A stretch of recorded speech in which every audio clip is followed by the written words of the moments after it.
some black-white shadow. So, this is a viewer-submitted black-white shadow list. We had played some Ranger of Eos black-white shadow on stream last week, and I was impressed with that.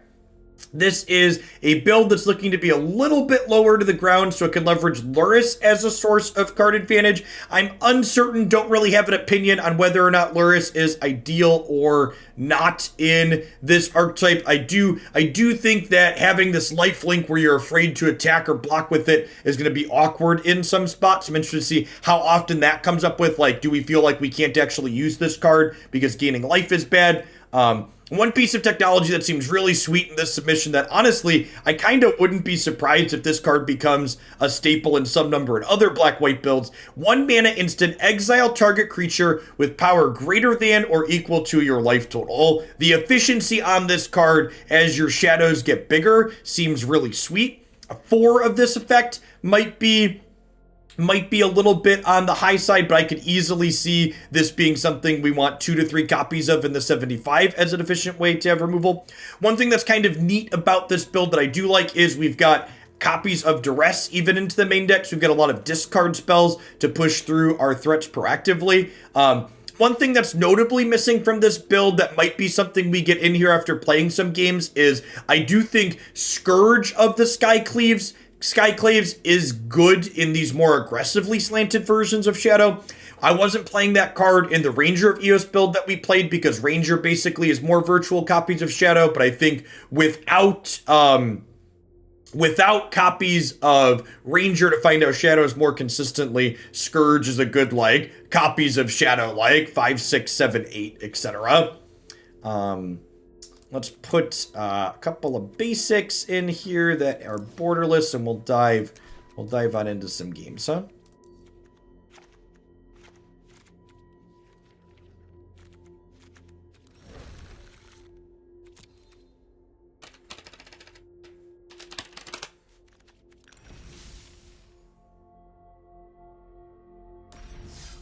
Hey, Matsubala, thanks for the 5 months. I appreciate that. Welcome back. Good morning, good morning.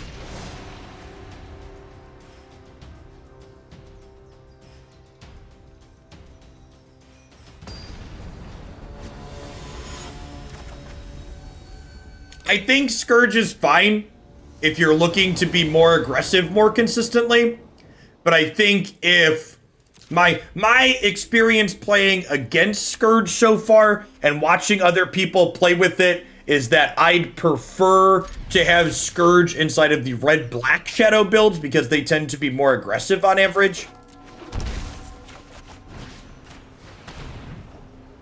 I do feel like there is... I do feel like there is, with only 4 copies of Death Shadow, it does kind of feel like I don't have enough appropriate payoff for hammering my life total consistently in this archetype.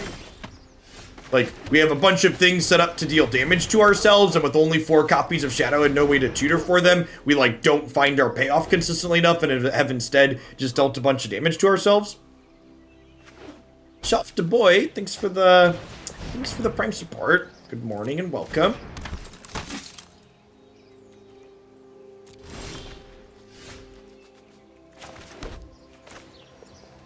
What's going on, Uko? Yeah, I took a break for a little bit. I mean, if you ask basically anybody that was doing Magic content, Magic definitely hit a rough spot in 2020. So decided to poke back in with the release of Kaldheim, and the formats have been very good.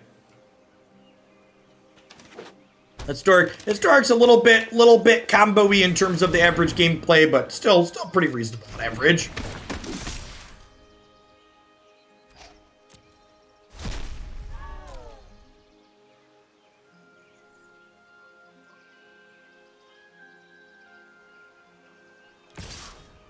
Sure, Scourge is bad against Cat of It and decks that gain life.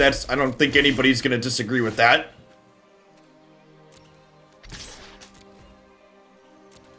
I don't think anyone reasonable is going to be like, no, this card that needs your opponent to lose life is good against people gaining life. I don't think that's a reason not to play it. Historic's a pretty diverse format overall, So, like, having a card that's bad against Cat Oven doesn't mean you can't play it in general.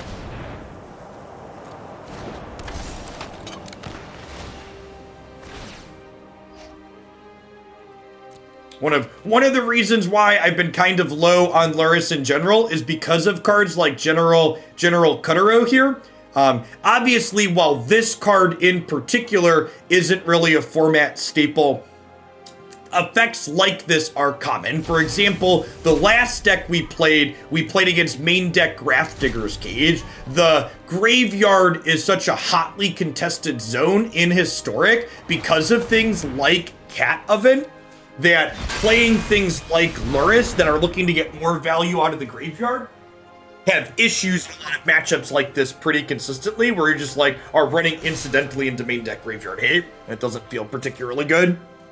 We're also seeing our selection of kind of narrow answers here get punished by our opponent's threat base. I think Despark in general is probably a playable card in this format. However, I don't think it's really a main deck card. Yes, Hoots is this Sunday, 10 a.m. Central for the start time.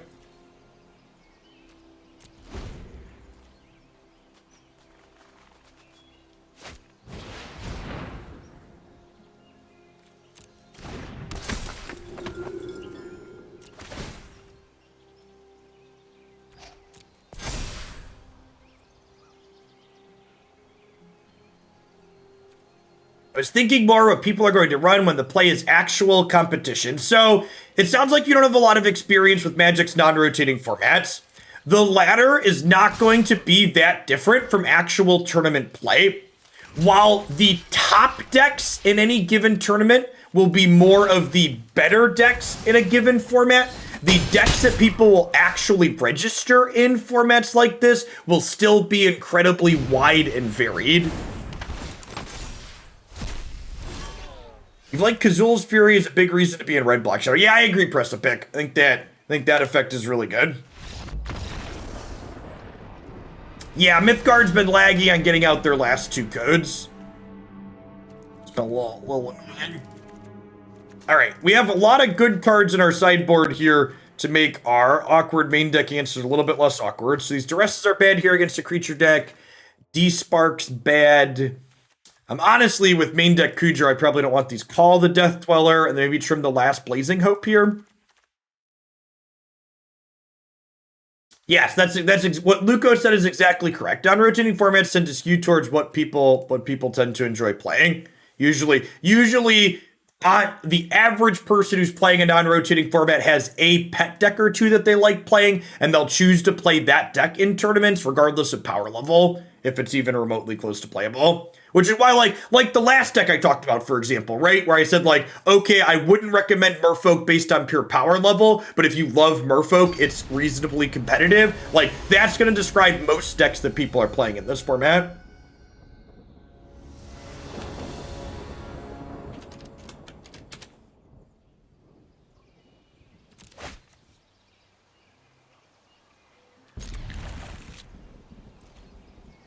Alright, so we'll go Courtyard Knight on 1. If we draw Thoughtseize on 2, we can go bolt Thoughtseize, trigger both Knights, which would be great. Paradise Sal, thank you for the 33 months. And Siren, thank you for the entire year. Good morning, good morning. Jorg HS, welcome to Magic. Welcome to the channel. I think I'd rather... Yeah, standard is very different than Magic's non-rotating formats. Pet decks basically don't exist there in the shallower card pool.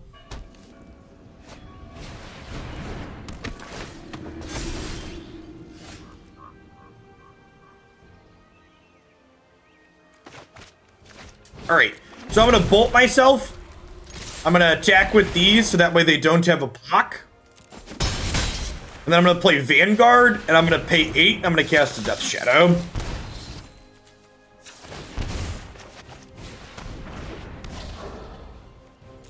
Trigger my Knights of the Ebon Legion.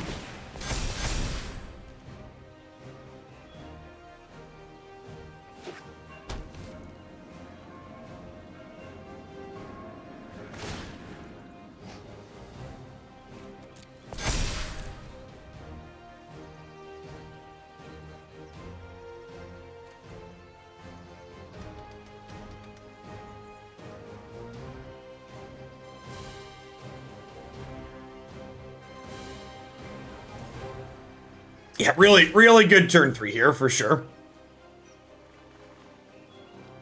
We can exile this. Rude.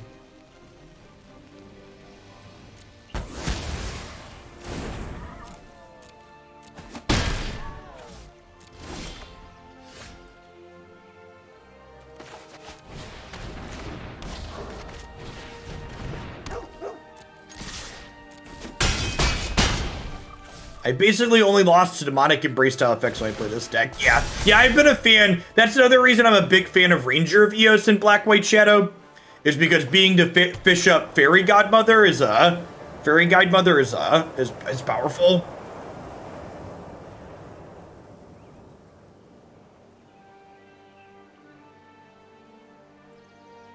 Maul of the Skyclaves is also pretty decent.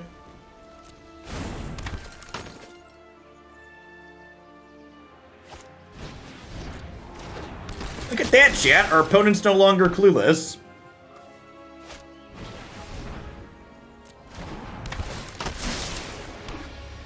We tried Grixis aggro. We have not played Grixis aggro since I came back.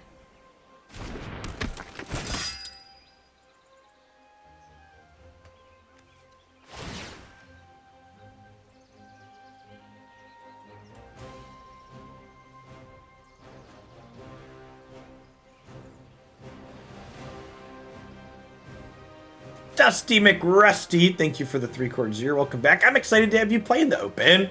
Should be sweet. I think we're gonna deck the halls with Balls of Aspirant next turn. Is likely the play.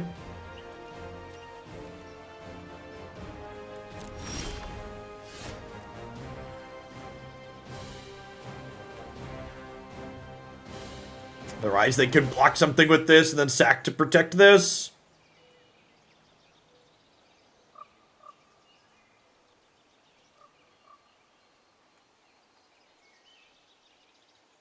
You can budget a number of the cards in Treasure Flare 2 to reasonable effect, Lucos. Like the non-blue cycle lands, you could just replace those with other cycle lands like Triomes.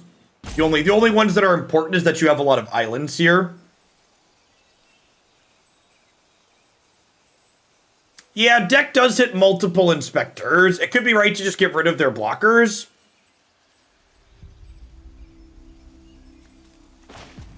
Yeah, like that. You pretty much can't win against Treasure Flare playing aggro. Yeah, Treasure Flare's good draws almost always beat aggro. Yeah, I assume it's the Amonkhet cyclers you're short on. So you'll be a little bit less consistent casting your green cards post-board, but that's usually not a huge deal.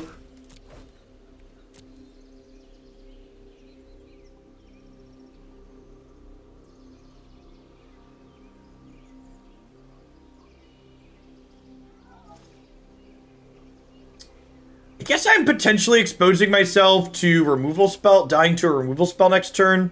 Maybe I'm supposed to leave Adanto Vanguard back here.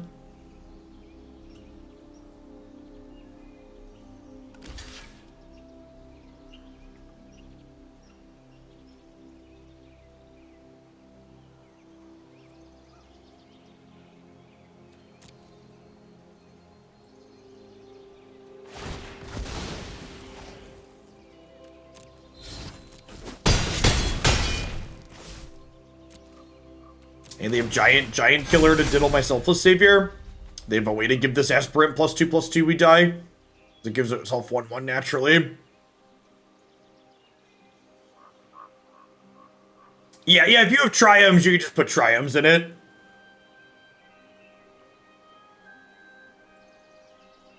Yeah, Maul is lethal, but I couldn't play around Maul with attacking with less, so I'm not really thinking about that. I'm thinking about what could they do that I could have played around by attacking with fewer things.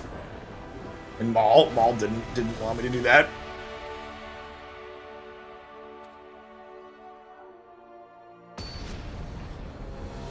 Speaking of tournaments, is there any way to solve triangles or star loops in terms of tiebreakers? Yeah!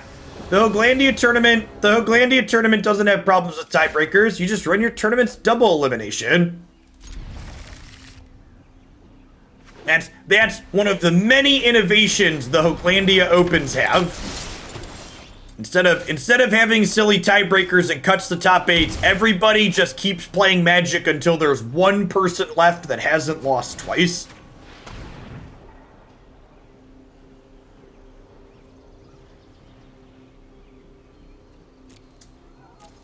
I think I get rid of this. The Hoaglandia Open Series is basically my attempt to look at everything I hate about other Magic tournaments that I've played in, historically speaking, and attempt to do them differently and, in my opinion, better.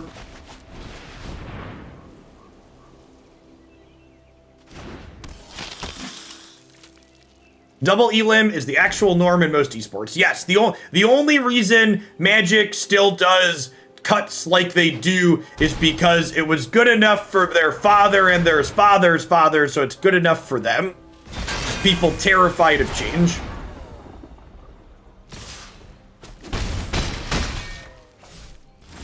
That's true. It's the Hoaglandia tournaments are also me fixing issues with tournaments that I've watched because downtime sucks, so we try not to have any. If you haven't watched any of our Hoaglandia tournaments from last year, we average over 70% match uptime during games being played.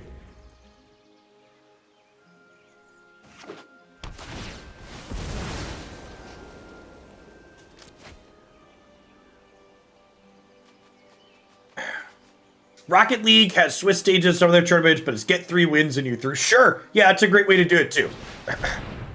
There's lots of ways you could innovate tournament stuff in Magic. They just don't.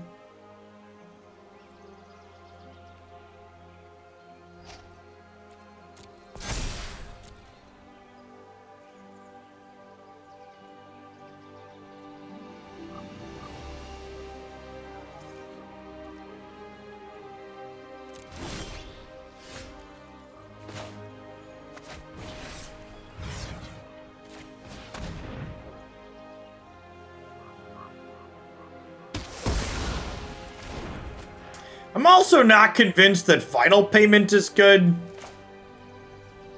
As far as cards we can play goes.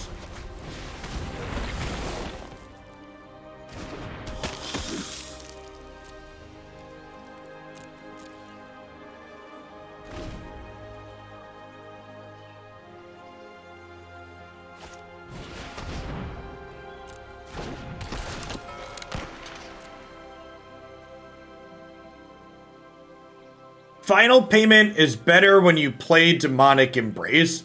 Why? So you can pay 5 mana for your Doomblade? Because it lets you sacrifice... Like that still doesn't sound particularly good.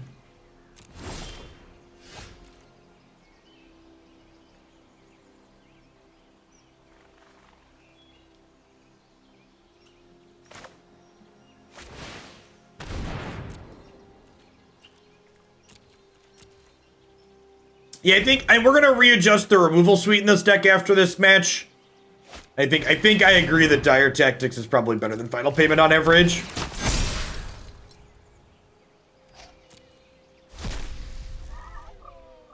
We dead to that? Feeling pretty dead to that. I suppose we could draw our... We have 3 copies of Witch's Vengeance in our deck right now, so we could peel one of those next turn.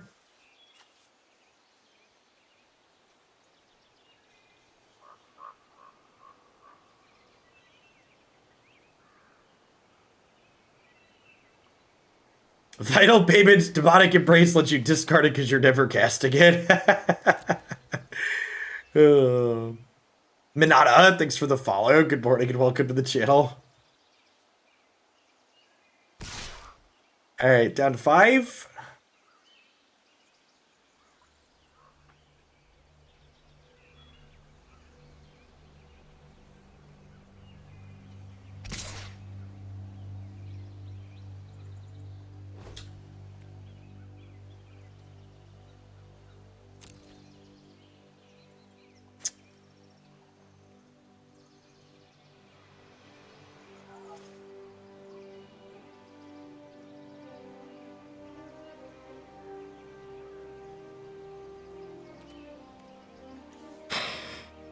feel like we're just dead.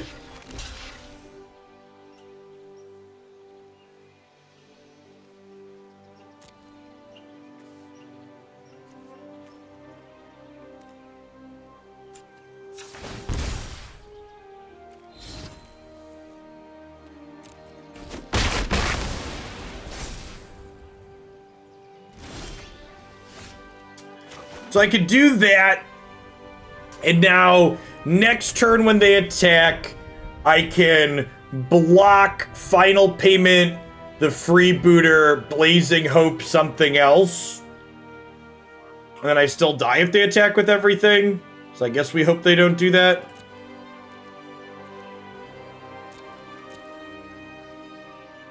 Good morning, Exodus.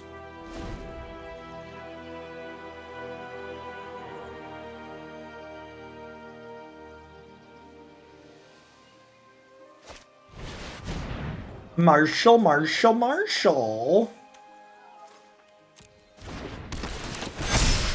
See if they elect to attack with everything here. I assume they will.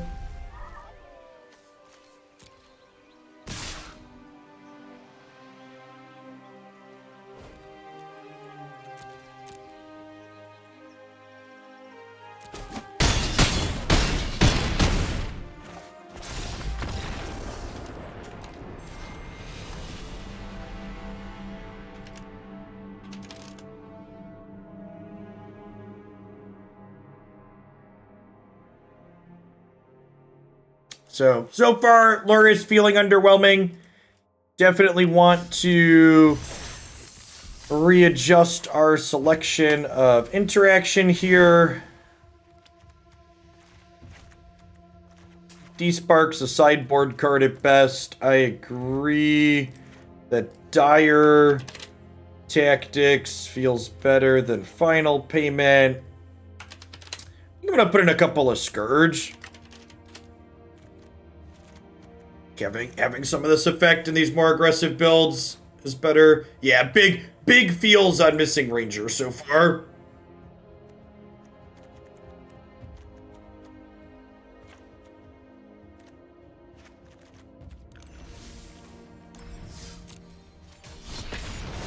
Shadow, unimpressive count at 1. Missing Ranger of Eos at 1.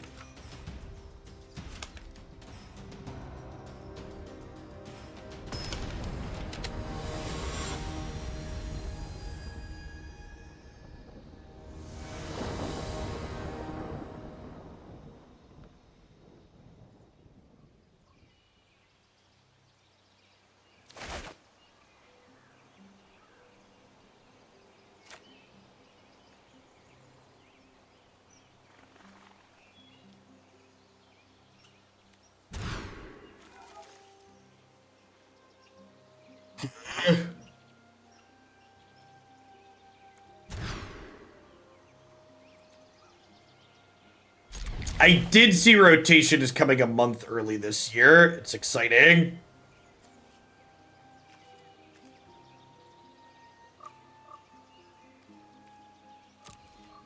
Honestly, kind of missing, talking about cards that we're missing, not only did we miss Ranger of Eos, but what's it called? The Skyclave Apparition would have been really good in that last match too. That card's really good in this format.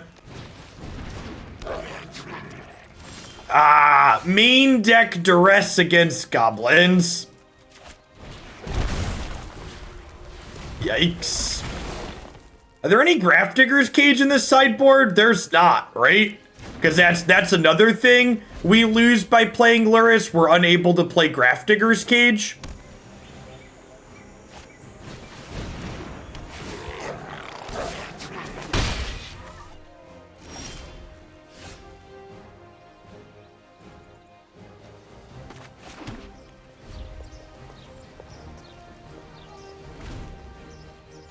Oh, they do have green.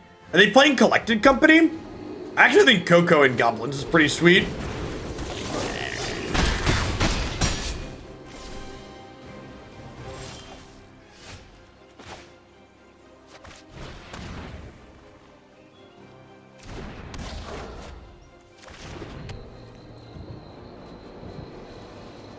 This is another matchup where having some type of effect like Demonic Embrace or Maul of the Skyclaves would be very useful.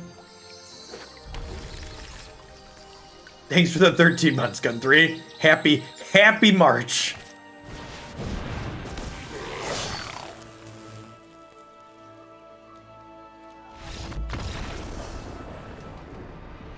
Roboto, thanks for the follow. We've got all these sweeper effects, but I think these effects are much worse than Cage on average in a matchup like this. Yeah, Witch's Vengeance and Expertise are good. Cage is ideal though. This effect is probably too slow here.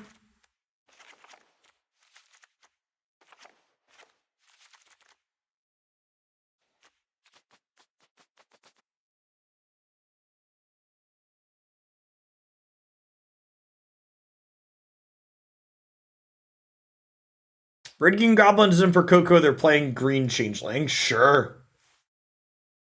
Okay, so it's the green lets them tutor up a way to kill enchantments.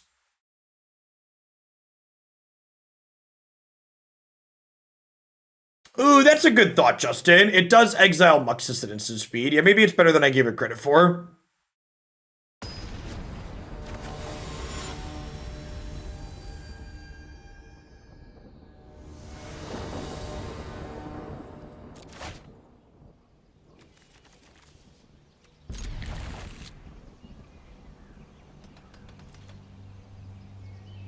What's the best Thoughtseize deck in Historic? I don't think we have a... What's the best way to put it? The best known Thoughtseize deck is probably... Probably not. Sacrifice isn't a Thoughtseize deck. The best known Thoughtseize deck is probably Dreadhorde Arcanist. The red-black Arcanist deck. My sequencing here might have been wrong. It might have been better to play Knight on 1 and then shock Thoughtseize on 2, so that way I could hit my opponent. I could get a counter on this.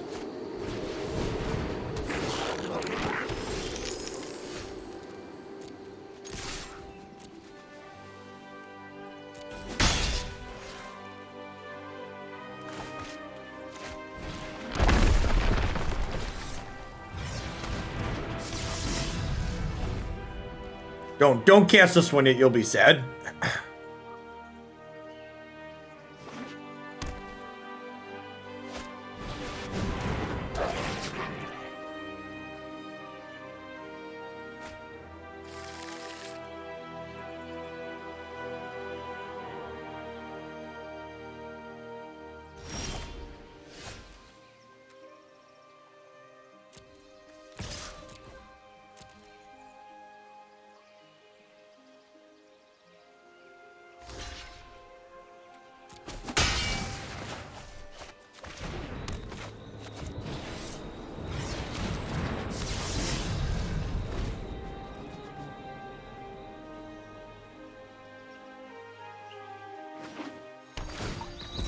Diddley Scott, good morning.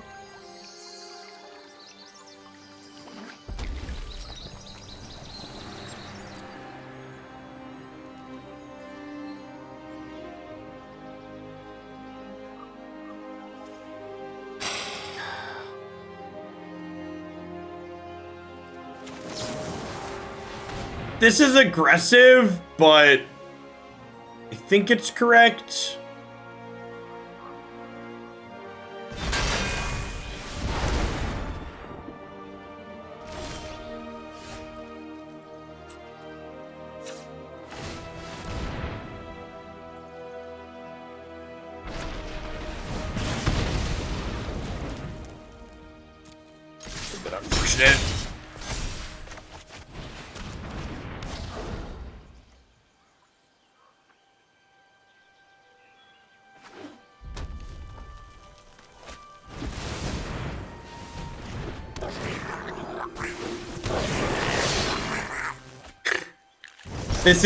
This is why Grafdigger's Cage is better than is better than sweepers, for reference. For anybody that hasn't played against goblins, this is why sweepers isn't really a good answer to the archetype. Alright, I'm gonna play one more match with this Luris build. And if it continues to be mediocre, we're gonna switch to playing the Ranger of Eos build.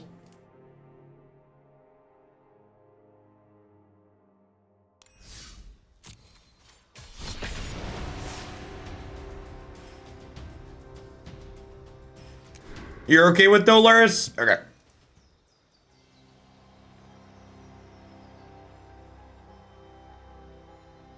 Let's swap over to the build. I like your idea on the removal spell, but Luris just really doesn't add much value, I don't think.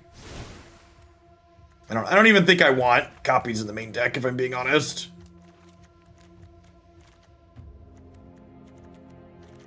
See, chat, you get to cage the goblins. What do I want for my last 2 slots here, chat? Shout cards at me. I got two card slots. What do I want?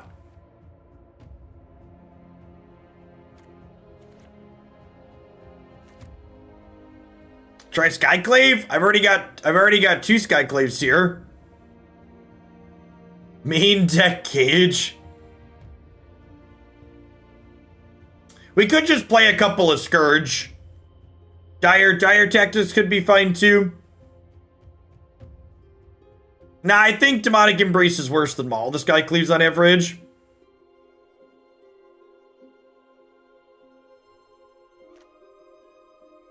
I've got decks in the board. Feed the Swarm. That also does... Okay, this does converted mana cost instead of power.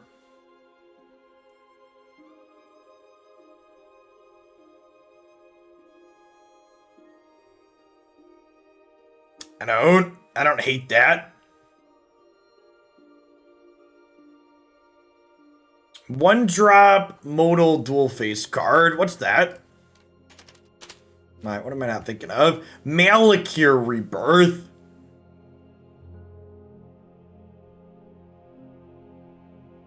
That's kind of cute. Yeah, I don't really know if there's enchantments that we care about. I think I like Dire Tactics. That's probably just a decent removal spell.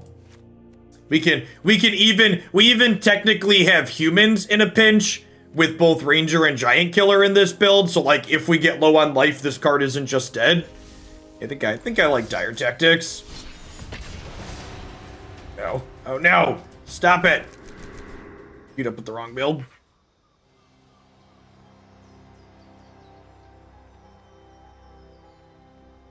Let's go down. Go read. Yeah, good luck with your goblins on the ladder.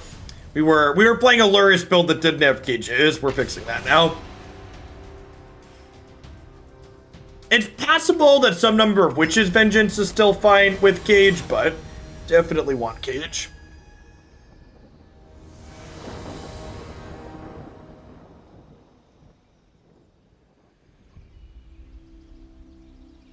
If you get to the cancel button quickly, it does function.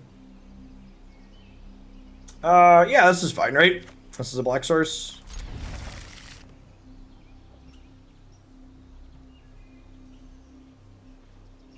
Hey, thanks for the 22 months, Zazzy. I appreciate it. Welcome back. These are a few of my favorite things. I assume we're losing Maul or Adanto here. And since they took Adanto, I'm going to go ahead and bolt here on one.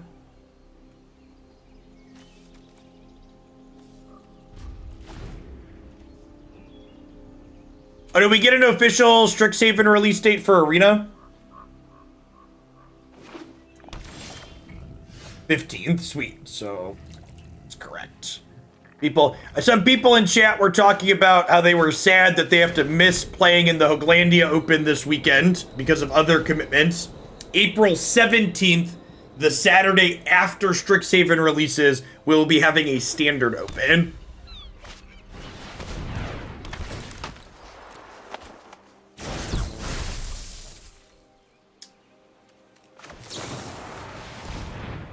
I wonder if this is the Croquis Sultai deck that he tweeted this morning.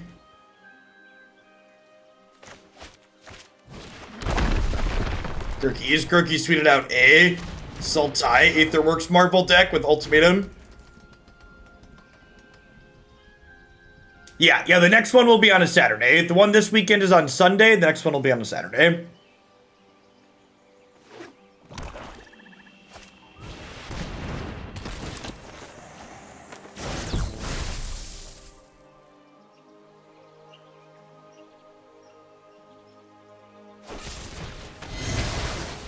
Got him. But you see, chat, it's okay that that died, so I'm gonna go find some more.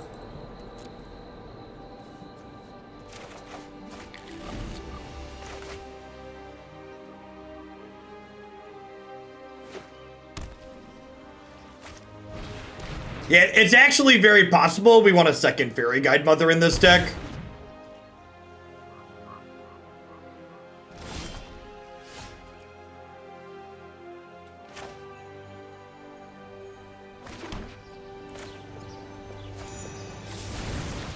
Gonna smack him for 5 here with this, rather than committing both shadows to the board, I think. I'm supposed to shock this in this turn rather than play the tapped land. G-Man, thank you for the 17 months. I appreciate that. Good morning, good morning.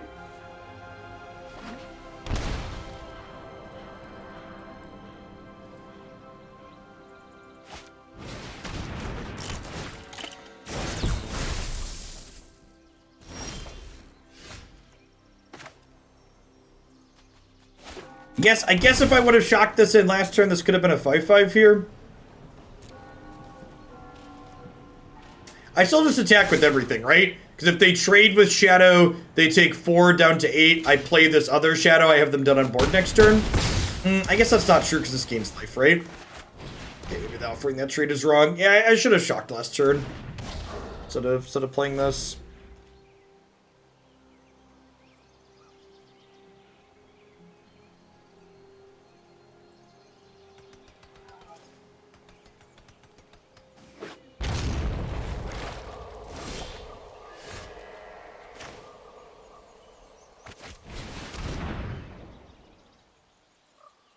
Seven, 8, 9, 10, 11. So the shock land means they're dead.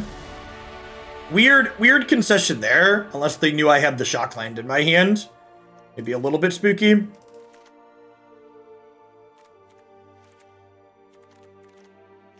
Does Aetherworks Marvel cast from exile?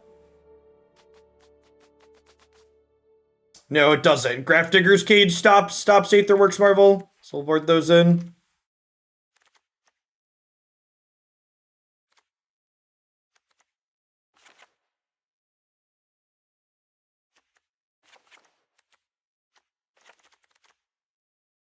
Hey, Sneaky Sneasel, thanks for the Prime support. There's a ton of great people you can send that to every single month on Twitch. Thanks for sending it this way this month. In fact, with the timing of the next open, if you subscribe in the next couple of days, you get 2 Hoaglandia opens for the price of 1, really, because one sub will cover the month for both of those tournaments, since they're within 4 weeks of each other. Just good, clean value, chat. I want to cut here. I think it's a couple of Bloodchief's Thirst.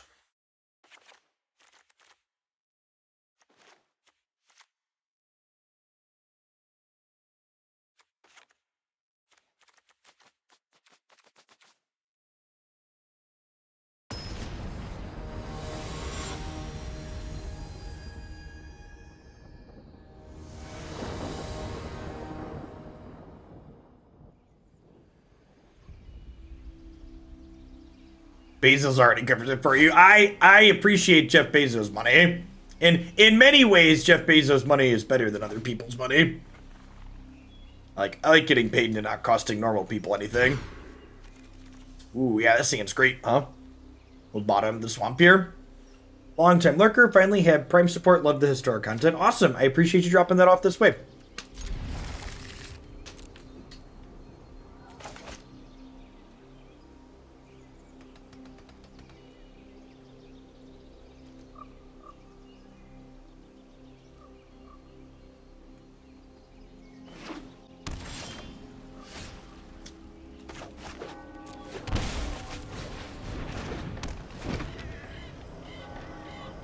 Eating the rich, one prime sub at a time. Thanks for the 14 months, Bond Gripper.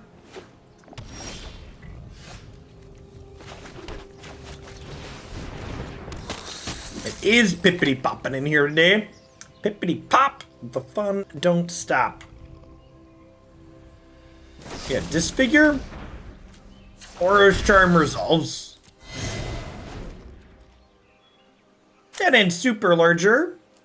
Thanks for dropping off the Bezo bucks. Appreciate it. For those that are new, we have a Bezos Dollars emote. Just lovely. I haven't seen any Marvel decks on the ladder, but Jeff plays against them all the time. Maybe you've only been half paying attention to the stream, Blue, but this is actually the first time I've played against Marvel in this format.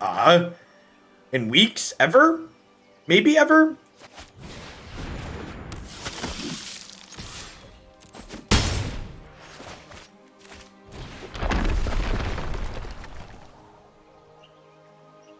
I started checking Twitch after realizing I was following on YouTube and leaving Bezos money on the table. That's true. That's true. Even if you don't drop your Prime here, chat, if you pay for Amazon Prime, make sure you sub somewhere every month. Think of it as donating some money from Jeff Bezos to someone here on Twitch making content. Lord knows he doesn't need it.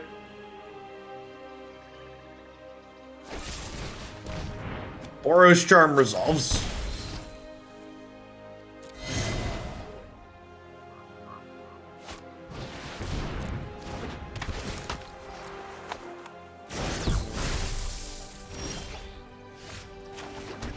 To infinity and beyond.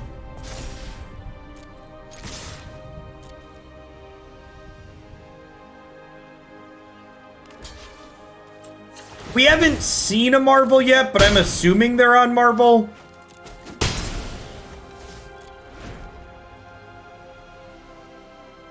Croaky's tweeted us all-time-Marvel list this morning. And, like, we saw Woodworker's Puzzle Knot Game 1. Like, the only real reason to play that card is for a payoff like Marvel. Cage does not stop Ultimatum, because Ultimatum casts the spells from exile, which is real awkward templating.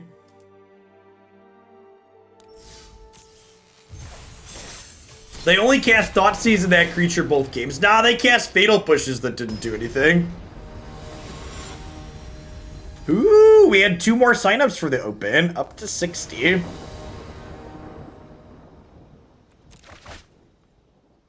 The mulligan here. It takes a second to really parse hands in this archetype, where you're like, wait, how many lands and spells do I have again?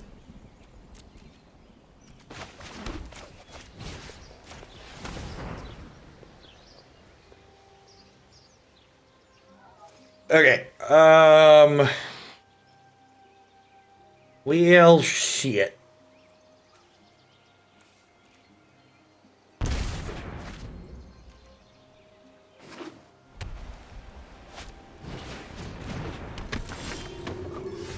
This is a good draw. I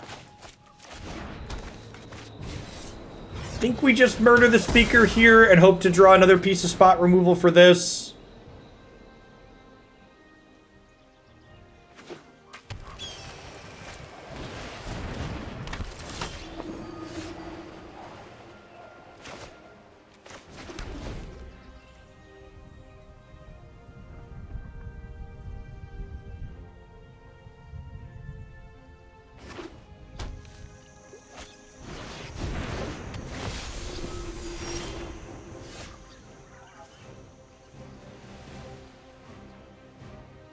Huh?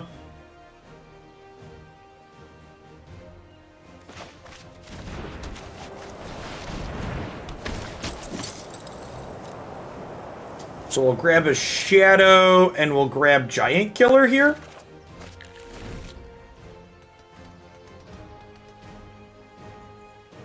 Because once they hit 27, this will be chop downable. Because it powers itself up too. They have second Righteous Valkyrie, we're probably dead. The Angels deck goes so big that I would bet in this matchup quite frequently they're supposed to just, like, wait to attack until they can kill us rather than enabling our Shadow with chip shots.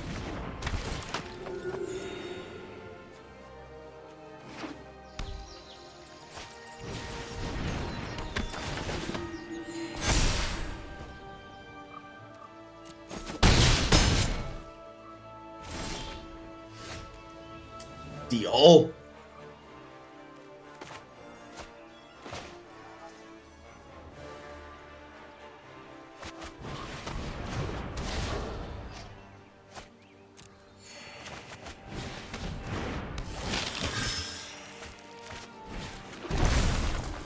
I want the tokens from this attacking me this turn, so I'm going to chop this down during their upkeep.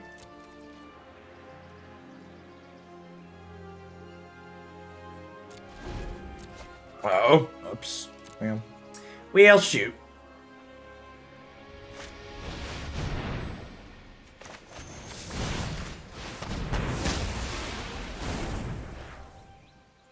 They get 2 1/1s now.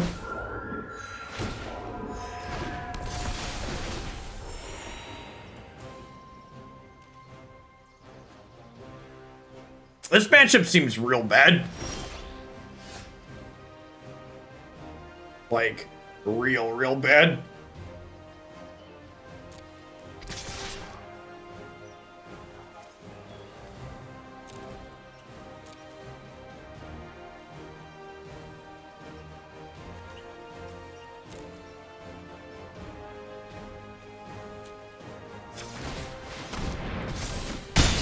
Look at that, chat. We hit him for 9. We got him on the ropes. I mean, sweepers aren't even really very good here, Justin. Like, we can't really play sweepers efficiently in our creature deck. Yeah, we're just dead. Le Mousse, thank you for the 2 months. Welcome back. This is definitely an all Doomblades on deck matchup. I don't know that Cage is good enough to bring in here.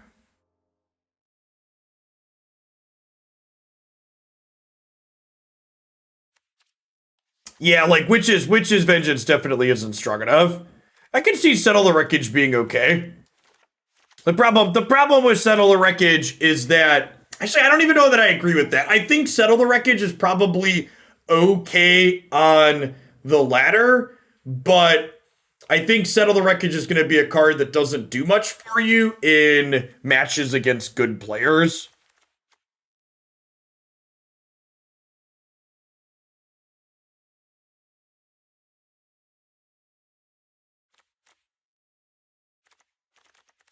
Yeah, especially in like open deck list tournament, it's real obvious that that's happening. I think it'll be fine on the ladder and against bad players, but it's definitely not something that I would want in a tournament setting.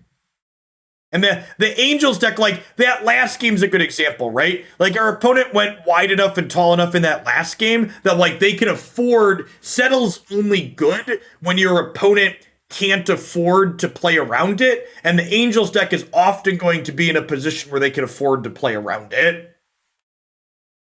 And I don't think Kai is good enough. The Angels deck usually only plays 7 to 8 1-drops, and they're 4 of the gain 1 idiot, and then 1 that taps to make a token. So, like, they're not on, like, Sarah Avatar and stuff like that. I need 2 more cuts here. It's probably Thoughtseize. 1 more cards that play to the board. I did miss your message, wife.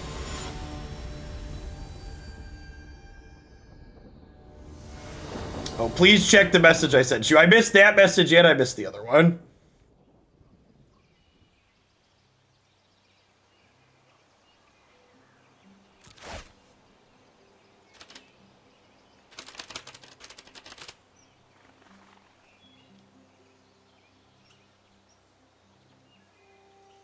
Lord Herms, thanks for the brand new Prime support. I appreciate that. Welcome to the channel.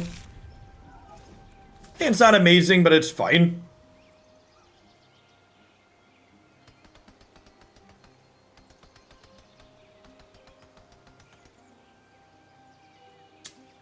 Christy's just running errands with the kids, and she's stopping to get them lunch because they were good, so she asked me if I wanted anything.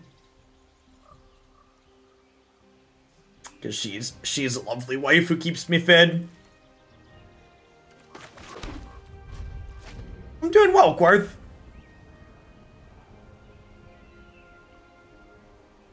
what's for lunch. She's gonna get the kids some, god damn it, Magic Arena. So I had intended to tap my Ifnir Deadlands for 1 to deal 1 to myself, but apparently I have to set a stop to do that. So, yeah.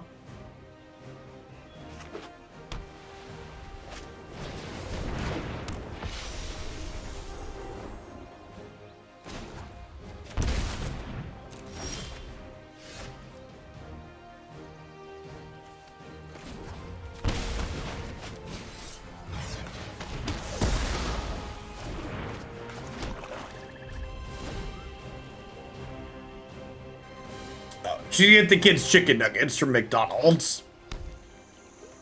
Because that's something my children will actually eat. Sometimes I'll eat it. Listen, chat, if you've never been a parent of small children, getting them to eat is a real struggle sometimes. Things that they eat 1 week or day, they frequently will stop eating the next week or day. It's a real trip.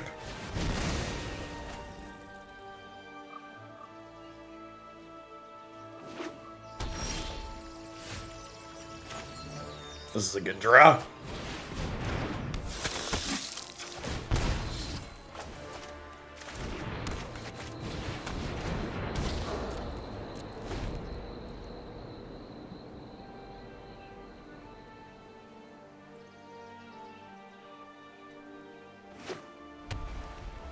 Dinosaur shapes are no deal. Yeah, fruit's usually a good pick. That's the worst thing about the winter months is getting strawberries or blueberries that are like edible and not garbage can be tough. Gee, chat. They didn't have any plays here. They just passed with 4 mana. I guess they just have nothing to do with 5 cards in their hand.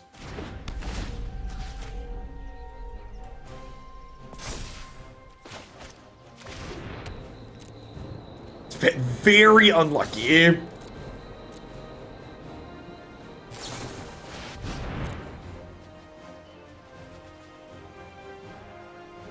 My kids will eat smoothies sometimes. Jacob especially, though, when we make smoothies, he'll always be like, he'll like eat it and then he'll be like, you know, Dad, this would be a lot better if it had ice cream in it instead of yogurt. And like, he's not wrong, but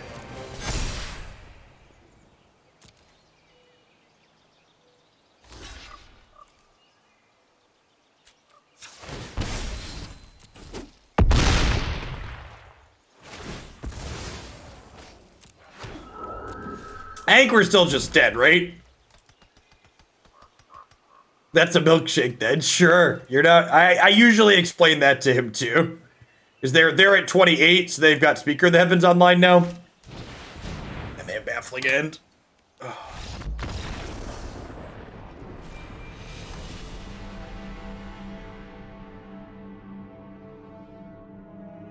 You know, chat, this is gonna come as a shock to many of you out there, because this has never happened before in the history of Magic. But the more I play with Death Shadow and play against Death Shadow, and the more I see other people play with Death Shadow, I think there's a very real chance that the people who are losing their shit about Death Shadow being added to Historic were probably wrong, and it seems like it's an appropriate power level so far. And obviously it's only been a week and a half, so maybe there's something lurking in the corners that's gonna break that we haven't noticed yet.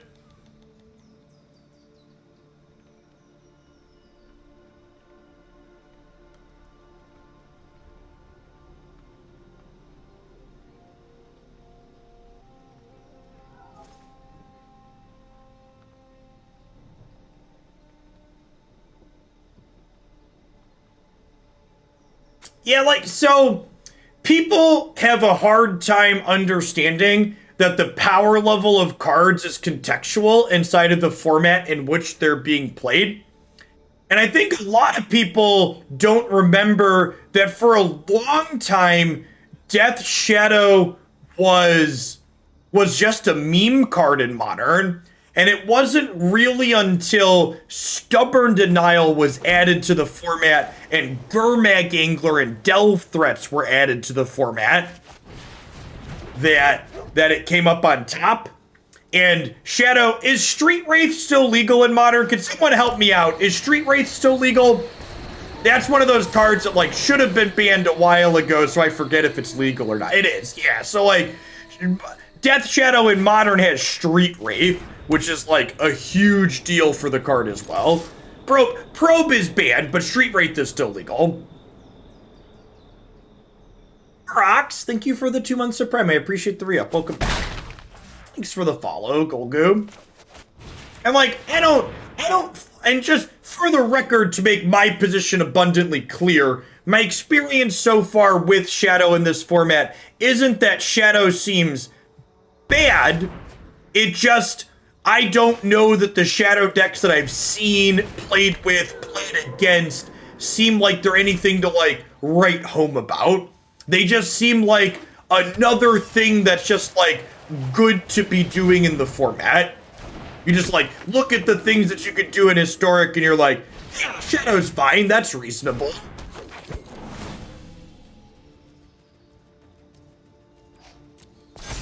Yeah, so I haven't played red-black Shadow lists on stream yet personally, but I've played against them and I've watched a lot of other people play them, and they're fine. Again, I don't think they're anything that I'd be like, yeah, this is breaking the format, but they're definitely playable. Dreadhorde Arcanus specifically is a card that does a lot of work in those archetypes.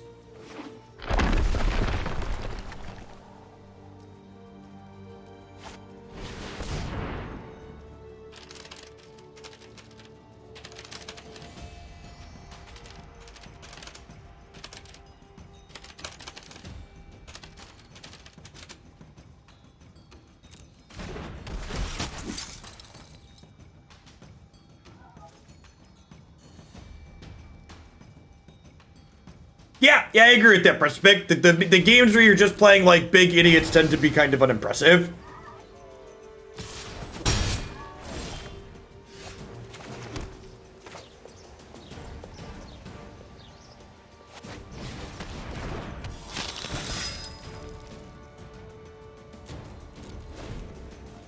Awesome, Bond Gripper. You are player number 61 signed up for Hoots. Shame we're 1 land short here. You can't Dire Tactics this to activate Bounty. Need 8 more. I think we'll cross the 69 threshold easily. I'm expecting like 120 to 150 people or so.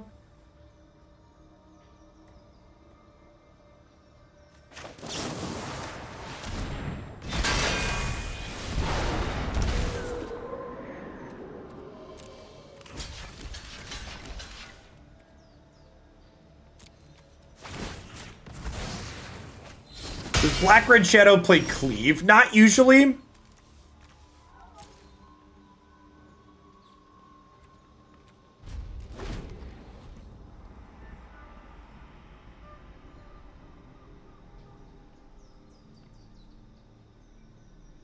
Yeah, I agree, Lucas. Anything over 100 people is great. My goal is to get at least 64 people. 64 people gives us a decent number of rounds to cover.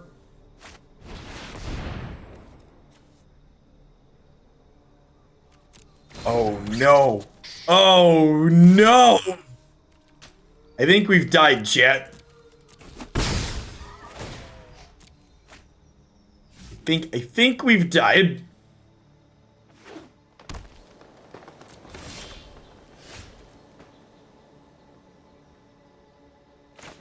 Okay, I mean, this is low-key a great draw, right? Let's just play defense here.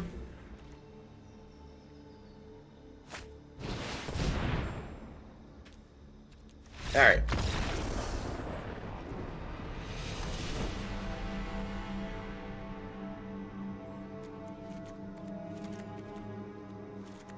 Hey, Beastie. Thanks for the tier 1 sub. Welcome to the channel. Good morning. This is definitely an all Doomblades on deck matchup. Giant Killer's probably good. I expect my opponents at Lovestruck Beast deck and his other fat things because they have Great Henge in their deck. Guidemother sounds great for jumping up over the top.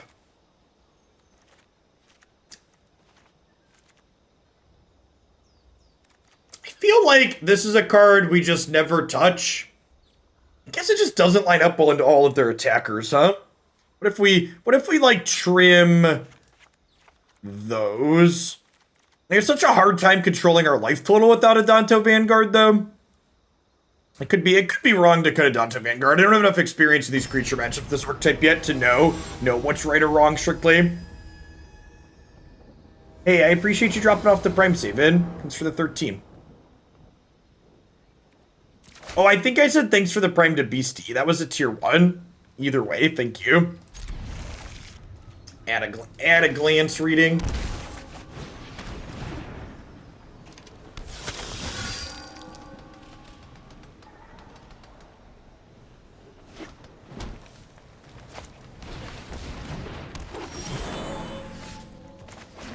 think we murder the Land War Elf here.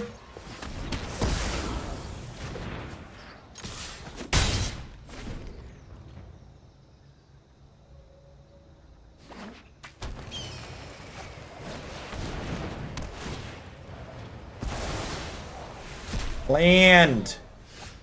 Alright, I'll do pig. Honestly, I think we make ourselves a 3-3 here.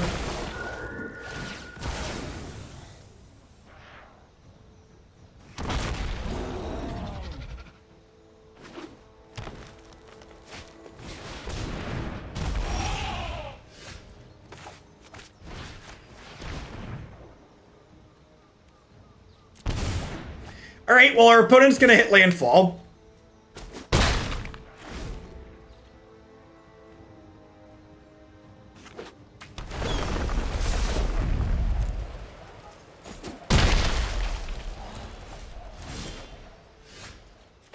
Man, I am gonna fall over when they cast Collected Company here, chat.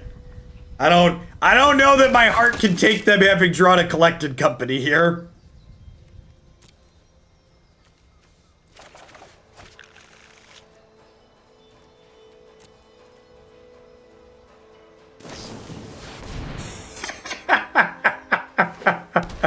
Man, if that's not peak Thoughtseize gameplay, I don't know what is, chat. Peak Thoughtseize gameplay.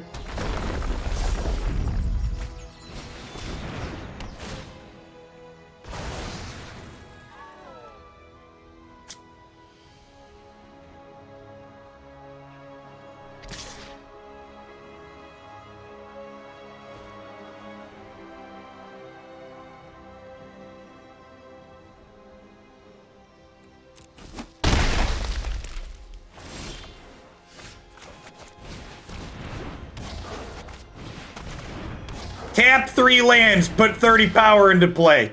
Your move, Yugi boy. Jay Duffy, thank you for the Prime support. Appreciate you dropping off the Bezo bucks. Welcome to the channel this morning.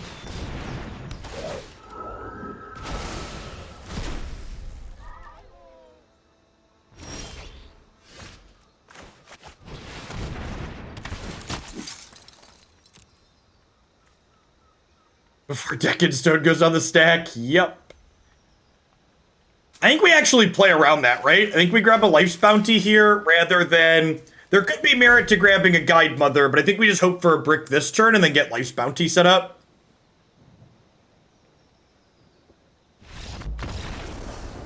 Yeah, but conceding. God bless. It occurred to me that I could get money from Bezos from you. Thanks for the support. I appreciate it. I think I like how that played out. Really seeing the power of Ranger of Eos there, giving us the ability to grind them out there. The problem with a card like Font of Agonies is that Font of Agonies requires you play it on basically turn 1, otherwise it's a brick. And at that point, I'd rather just have a removal spell that I can top deck later. Yeah, Ranger of Eos was honestly the best card in this deck last time we played it. Squadron Shadows, big mood.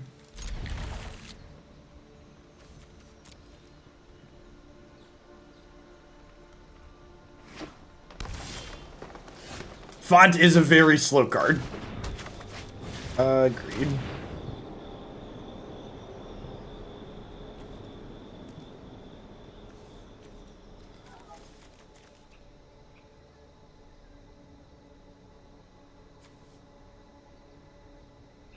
Think it's their flyer?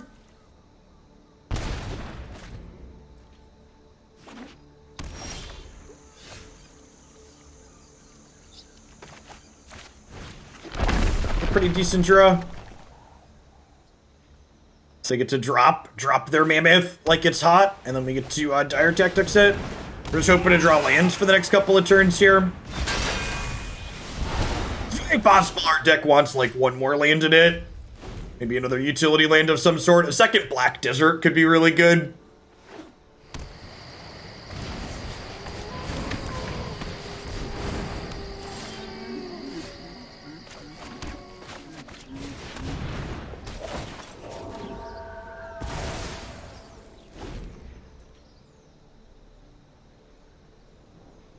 Thank you, lovely wife.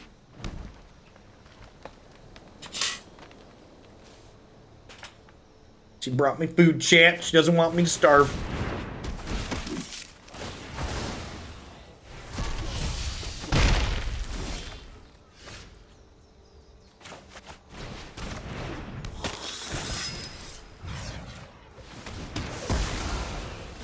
Afternoon, Skippy.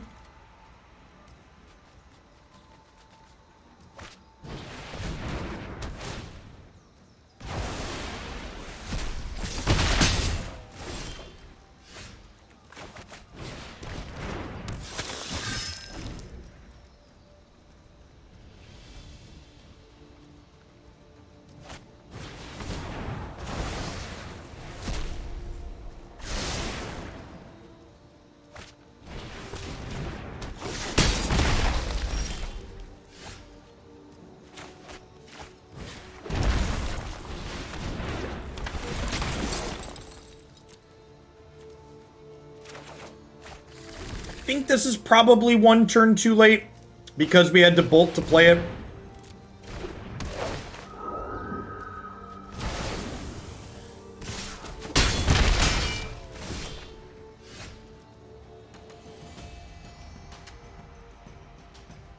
So if I Bloodchief's Thirst this comes into play, exiles this, and I get a 4/4.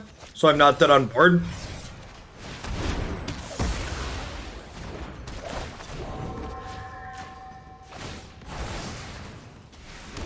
Dead to a Stiff Breeze here, but not dead on board.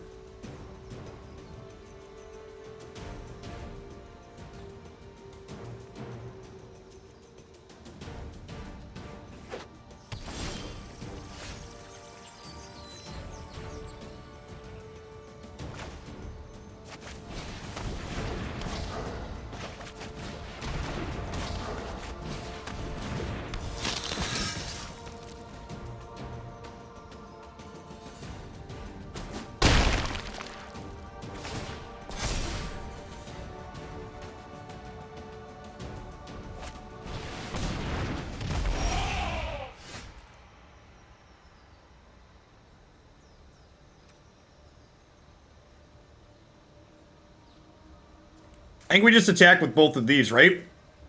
Actually, if we attack with this too... Actually, are they forced to block all of these?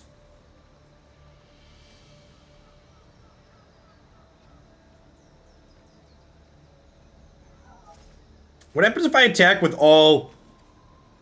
If I attack with all 4 of these, they're forced to block both of these, right?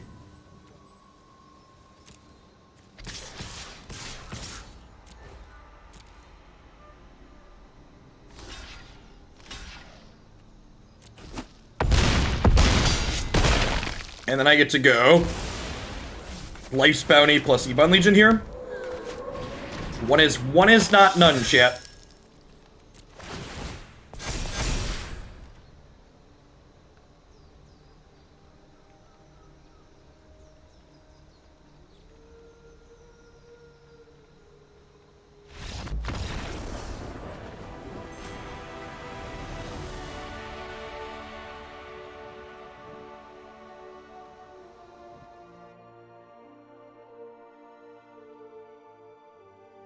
One thing, still working out all the details around the edges of the Shadow deck, but one thing I feel like is certain in these black-white builds, I'm pretty confident that you're supposed to be playing Ranger and you're not supposed to be playing Lurrus as a companion. I think if you want Lurrus, you want to play it as an actual card, but I don't even think that that's likely worthwhile.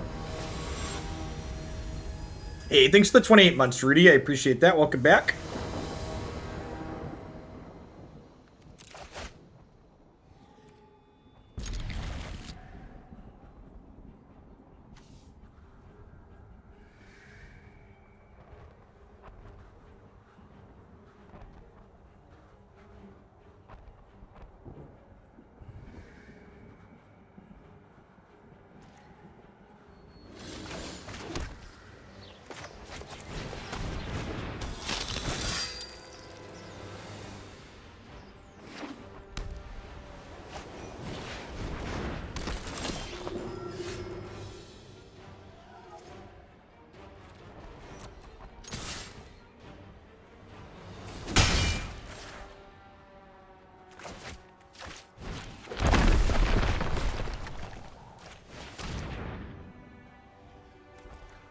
So, bolting ourselves in addition to Thoughtseizing here, so we trigger our Knight of the Ebon Legion this turn.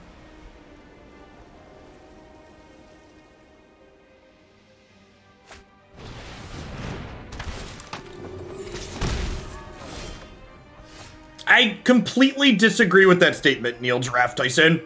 In fact, I think if your statement is correct, Shadow's just not very good in the format.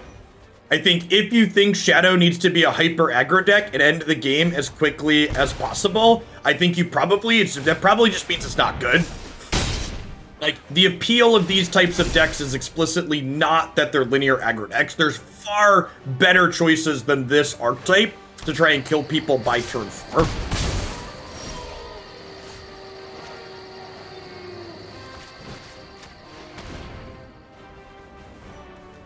That's a nice one.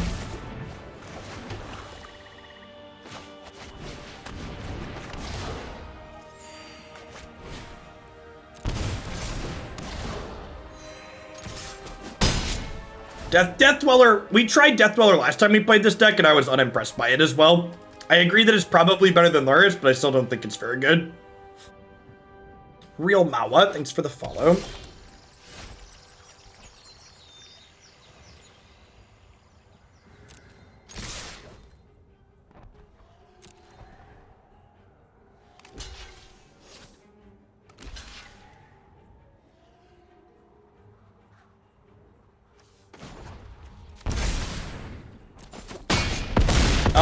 We will explicitly be ignoring people playing Goblins and people playing Jund Sacrifice on coverage. So there's no custom ban list for the Hoots tournament. But if you're playing those deck lists, don't expect to be a feature match until very late in the tournament when there's limited feature matches to pick from.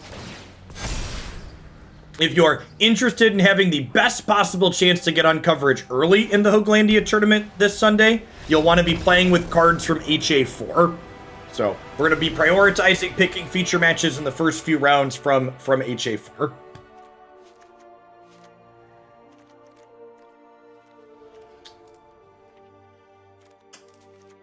Guidemother doesn't seem very good against their Angels deck. This is good, so it lets us block defensively, which is nice.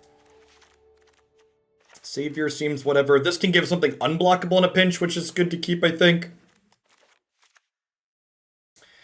Want my removal spells. I think my Thoughtseizes are important here. Maybe trim a couple of Adanto.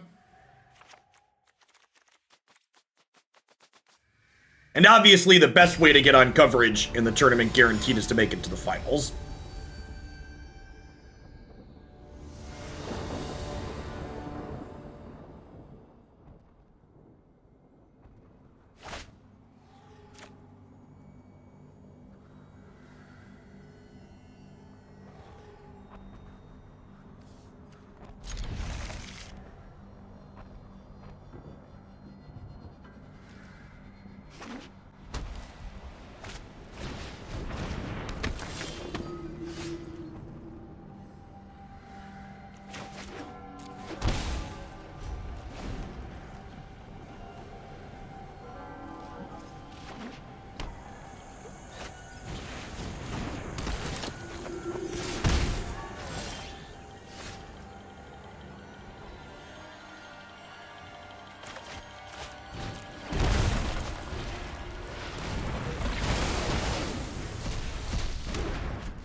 And yeah, one of the things that's great about the Hooglandia events is, you know, we're not SCG or like Wizards where like we're looking to put specific pro players on stream to build their brands up for all of you at home. So like the basically only criteria for how we'll be picking feature matches for the Open is how sweet are the decks people are playing.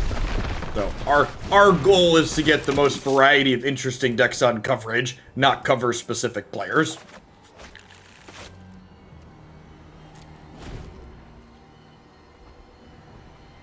Maybe I'm supposed to get Iliad here for one of these to play around a deck in stone out of them.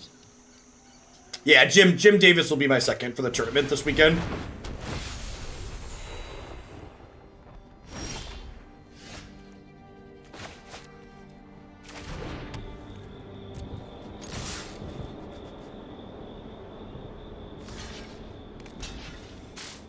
Oh yeah, these are free blocks technically.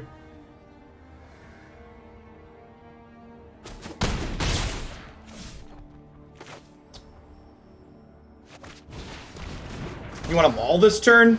Yeah, maybe that's better. It plays around deck and stone a little bit too. I think I'm committed to my line at this point, but you might be right. It might be better to just Maul the Ranger here and crack them for 5.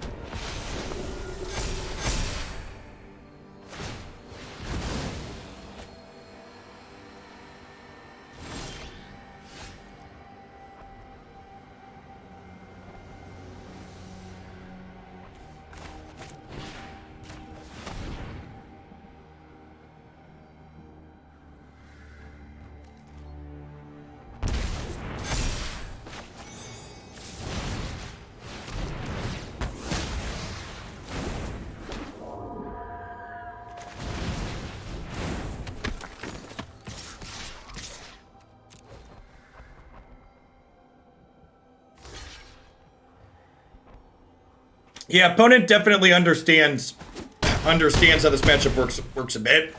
They're saving their attack power until they can kill me in one swing, as opposed to chip-shotting me and making my shadows large. Or making me do the work early, which is smart.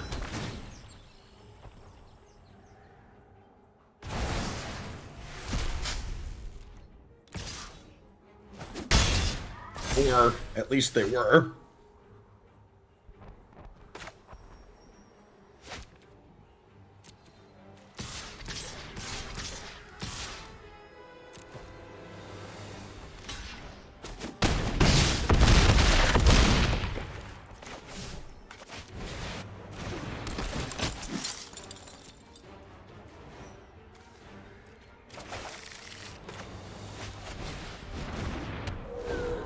Could be right to play the other Shadow out here, but I think we can afford to play around a deck and stone top deck at this point.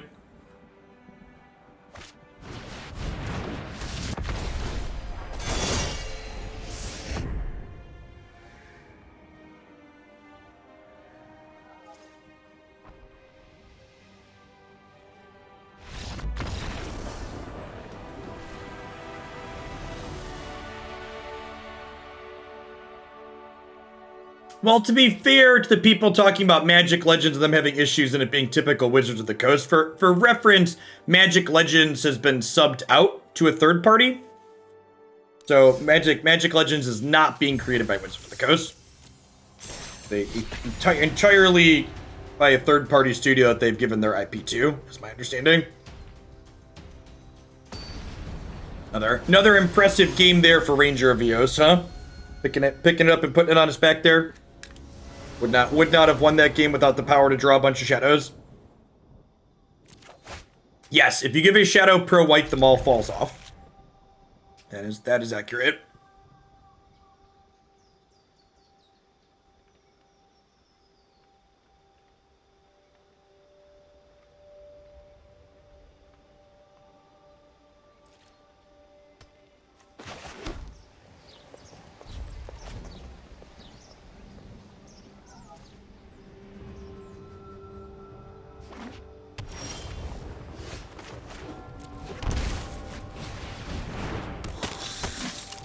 They said, let there be blue-white, and it came to be.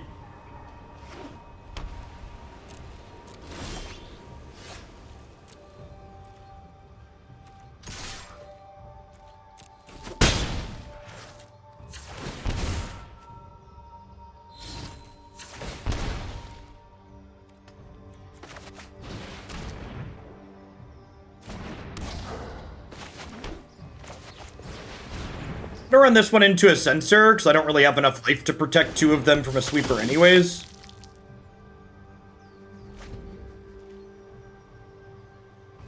If I go to 2, this is an 11/11, so they're dead next turn. I think we just try and kill them, right? Right? That math is right. This is a 13, so if I have 2, it's 11. 11 plus these is... yeah, okay. I could have a Shark Typhoon here.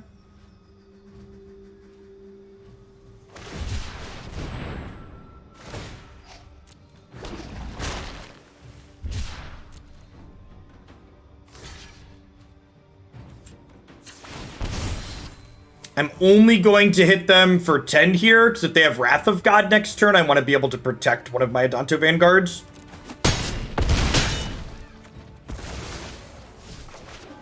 I'm pretty sure this matchup is hard for us, by the way.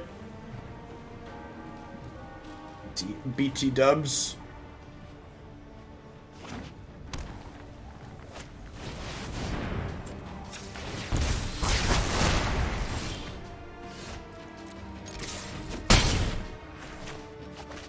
Not drawing any useful spells certainly doesn't help, but...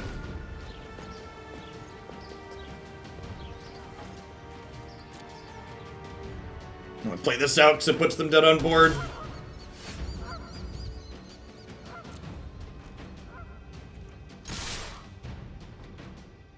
Or they cycle their second Shark Typhoon and then kill us on the untap.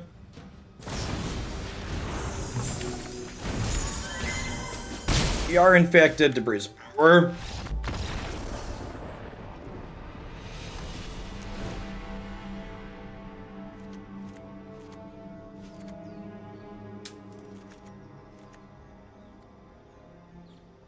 Extra Pup sounds good. Blazing Hope's bad. Giant Killer's bad. Dire Tactics is bad. Skyclave Apparition is bad.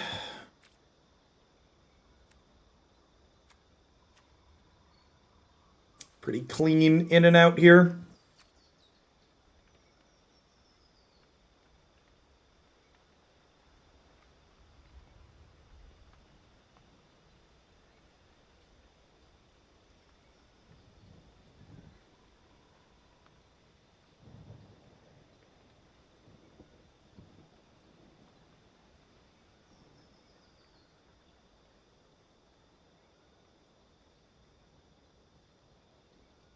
Borrower is a main deck tempo card in a control deck. It's not really a tempo card in the control deck, so much as just like a bounce target problem permanent, so you can counterspell it on the way back down. And it occasionally randomly closes, like in a game like that, for example.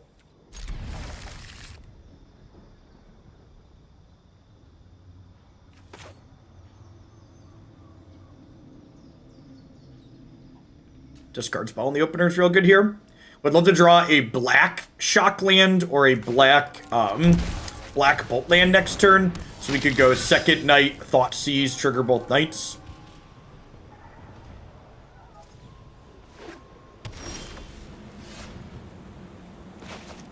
I think I just do this and Thoughtseize to try and clear like a Baffling End or something that's going to get us early.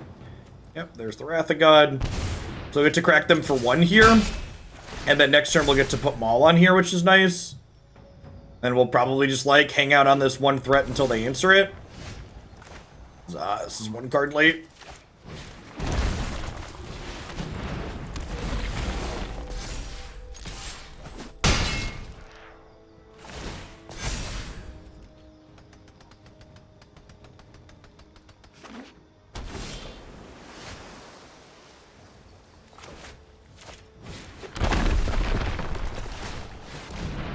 I'm shocking here because this way if they have something to interact with this and they tap off of Absorb, I can play another Knight out.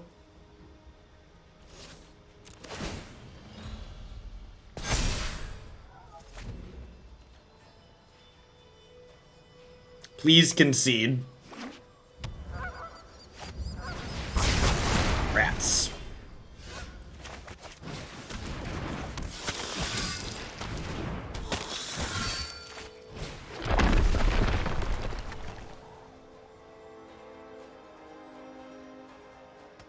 Did you draw your third Wrath of God in 11 cards?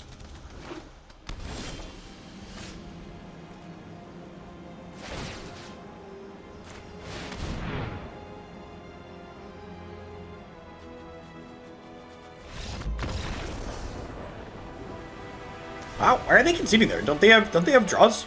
It's weird that they wouldn't take another draw to another sweeper.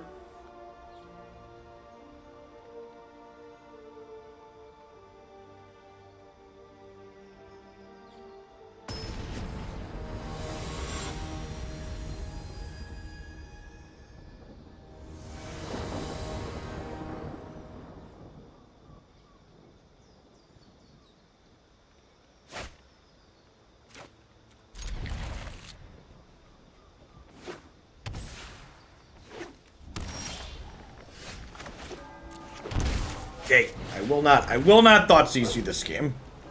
You got me.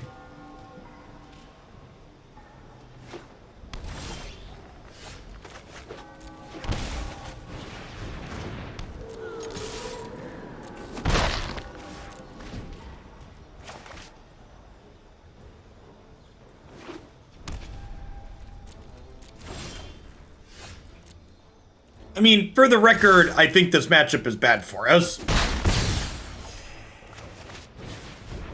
This matchup was bad for Shadow and Modern too.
I split the difference on these.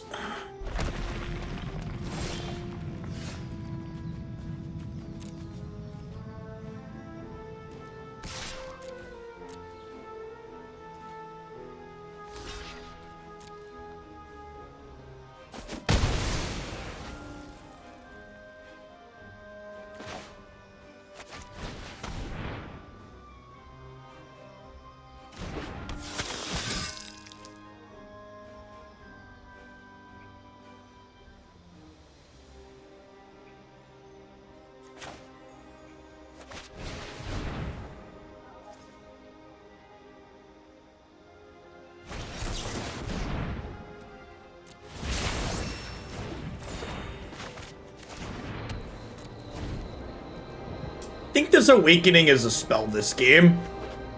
What's going on, J-Dubs? Good afternoon.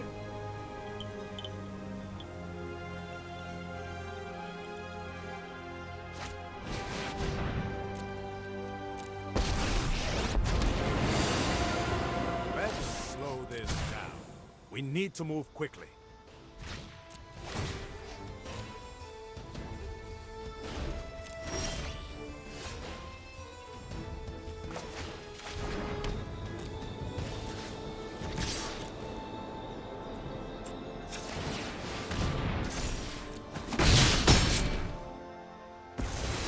I'll have a better plan next time.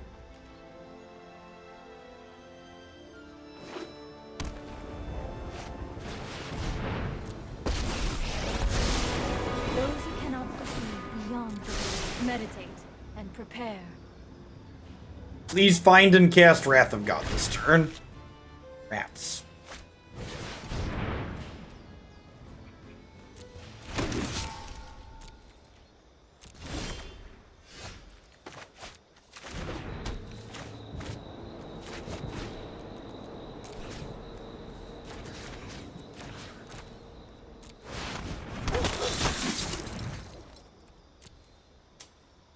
Don't mind me.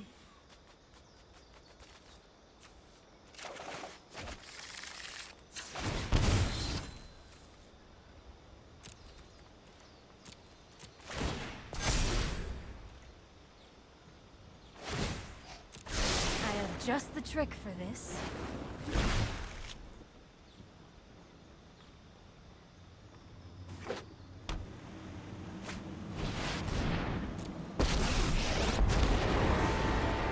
This isn't a fight.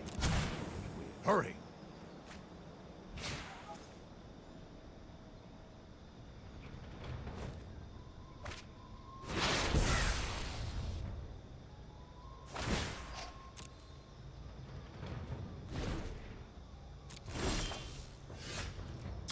It's a good one, too.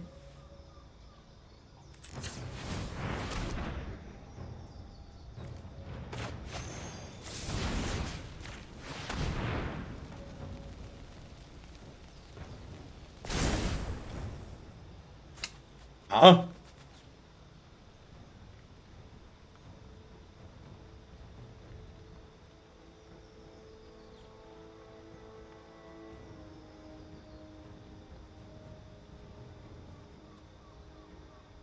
So this is killing Teferi.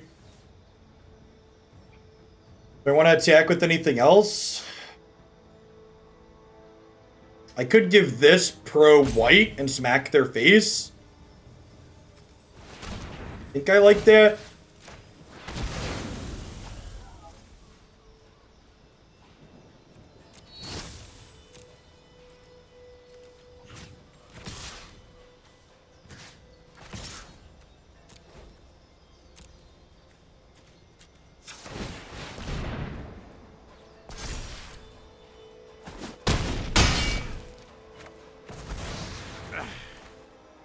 Let me know if you're up for round 2.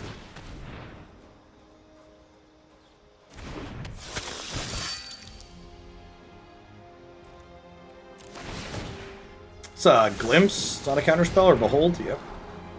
Narset shuts off Blood Feast. Kind of. So you can Blood Fast on their turn and get a card.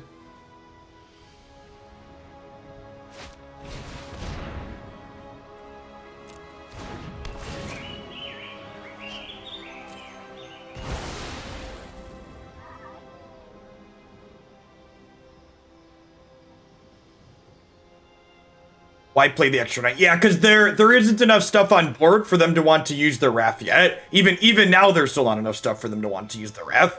I need to get the Wrath out of their hand. The threat of the Wrath of God is more powerful than the actual Wrath of God itself in terms of how it dictates the pacing of the game. The Oratog, thank you for the sub-gifts. That's very generous of you. Good morning.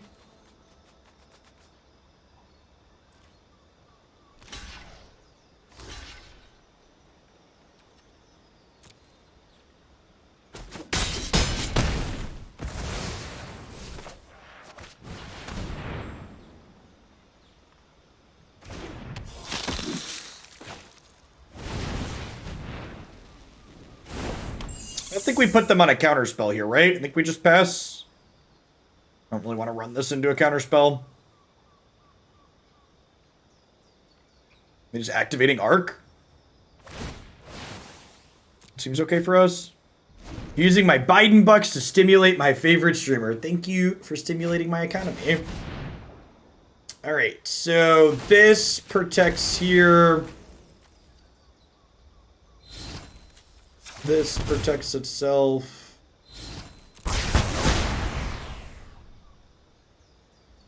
Yeah, it's very possible I should read them not countering Vanguard as them not having a counterspell. Definitely a possibility. Showtime, thanks for the prime. I appreciate it. There's a lot of great people you can send that to. Thanks for sending it my way.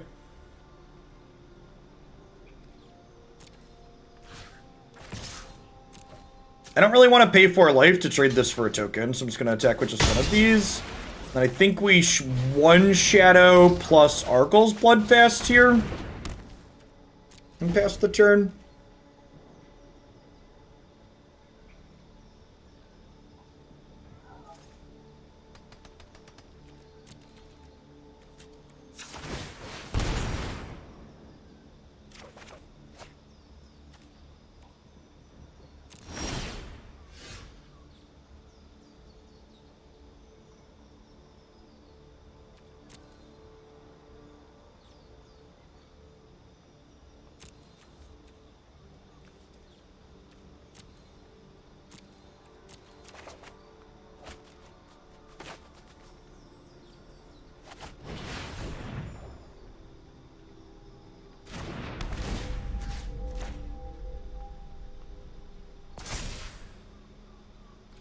It might be right to transform this turn.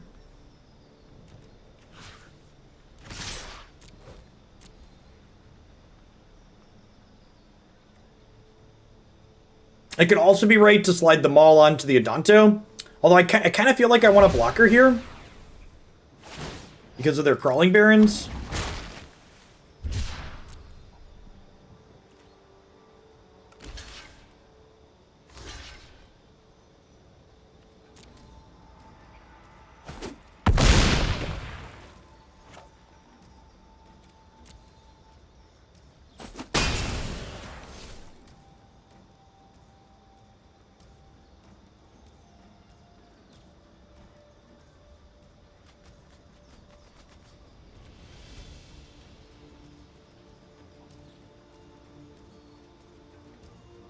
So they have 1, 2, 3, 4, 5, 6, 7, 8 mana.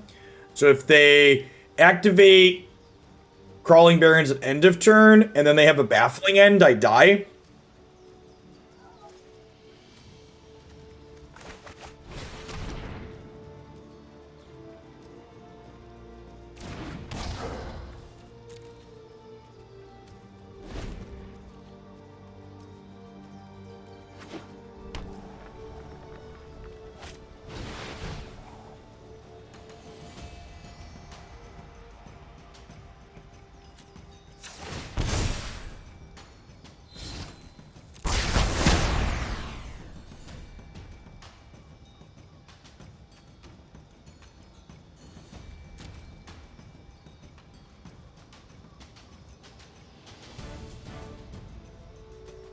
Come on, play it Teferi.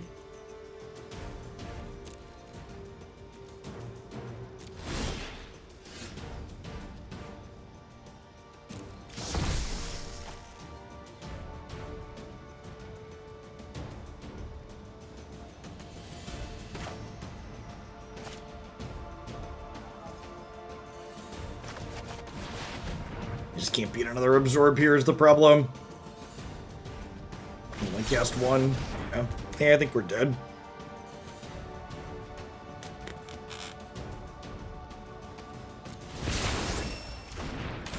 You fought hard.